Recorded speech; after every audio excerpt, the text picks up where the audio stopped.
Well, today we are going to talk about cracking a tube, Zona style.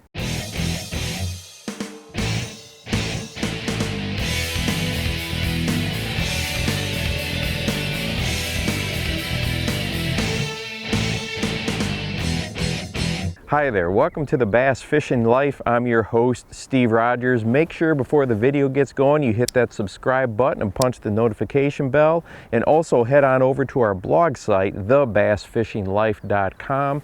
Thank you so very much. I don't know if you have heard about this technique or not. Mark Zona, who is a big name in the bass industry, has talked about it for years, and he calls it cracking a tube.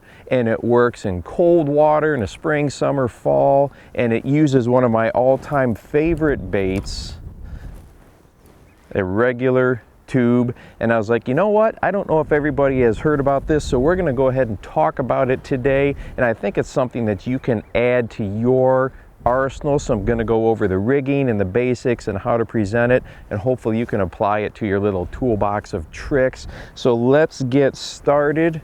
I don't even know why I'm out today. It is so cold. I know it probably looks warm on camera with the sunshine, but it's about 39 to 40 degrees. The water temps have been going up and down all over the place, but I still wanted to come out today and go over this. So while I'm working up into this pocket up here, kind of away from the super heavy wind so we can do a little filming, I'll show you what we've got. And it is literally just a 3.5 inch soft tube with an insert tube head, okay, the regular lead insert tube head.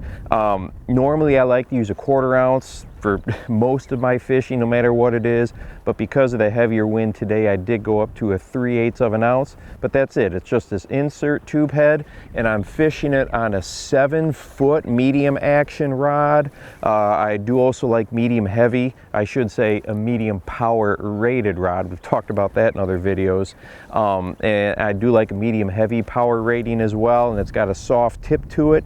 And the soft tip is going to be important, as you see here in just a bit, for this particular type of presentation. And I've got monofilament for this setup. I do not have braid. I do not have a braid the fluoro leader on here, because the way cracking a tube is presented, I don't want that immediate responsive action, all that energy transferred through my wrist down the line into the bait. I want a little bit of give to it, so that's why I'm using monofilament. So the key here to cracking a tube, as Mark likes to call it, and you'll see here in a second. So let that tube go ahead and sink down, get all the way down there to the bottom. And then you want to bounce it, but you need to bounce it on a slack line, very similar to like fishing a jerkbait, where you just want to pull that jerkbait on a slack line. Same thing here. So go ahead and be on a slack line, bounce, bounce, bounce, bounce, bounce on the slack line. When you get too much slack in there, reel up just a touch, and then go ahead and bounce it again on a slack line. And you may be wondering, why a slack line in this situation? We only want that tube to hop just a tiny, tiny bit. If I've got a taut line, when I go ahead and bounce it like this, it's going to shoot a foot, 18 inches, 2-3 feet. That's not what I'm looking for, okay? A crawfish does not scoot 3 feet at a time. It scoots just a few inches at a time. So if I have the slack line, when I'm popping it like this, that bait just darts around just a short amount, an inch or two. And we'll show you in the underwater footage here as well. Even when it pulls up off the bottom, it just kind of hops real erratically, just a small distance. So that slack line is absolutely critically important to do this properly, so you're going to get the most bites with it. And one of the things that I find interesting when you watch Mark use this technique, and I'll drop some of the links down below in the description so you can click to some of his videos, you're not going to get that traditional thump, okay? It's not going to be you're pulling a Texas rig or a jig and boom, you feel that thump. It's going to be just a little bit different. It's going to feel slightly different to it, and it's going to start to load up. And when it starts to load up, go ahead and keep cracking it, and then reel down to it. It's not your traditional hook set. Go ahead and keep cracking that lure, and then go ahead and reel down and put pressure on it. And make sure that your drag is not set too terribly tight. With this method, it's okay to have that fish pull a little bit. So as you can see, this is why I got the little bit heavier tube head on here, because of the wind's pushing us pretty good. But it's just bounce, bounce, bounce on a slack line, reel up a little extra, keep that slack line coming. And once again, this is a method that, you know, there's several methods when you're bass fishing that it locates fish really, really well. And once you get fish located, you pretty much are going to guarantee there's going to be more than one in that spot. So make sure you fish that spot nice and thoroughly, okay? So you can still cover a decent amount of water with this fairly quickly. It's not as slow as, let's say, you were fishing a Ned rig, okay? So you can go ahead and, you know, cover some water with it, but let it get down there to the bottom and really, really focus on that slack line. I can't emphasize that part enough. Make sure you've got some slack as you're bringing that up. Now, we've mentioned in other videos, and one thing that Zona talks about in his video as well, and I really like referring to him on this particular method. One, because he's really the guy that has put this method out there to share it with people.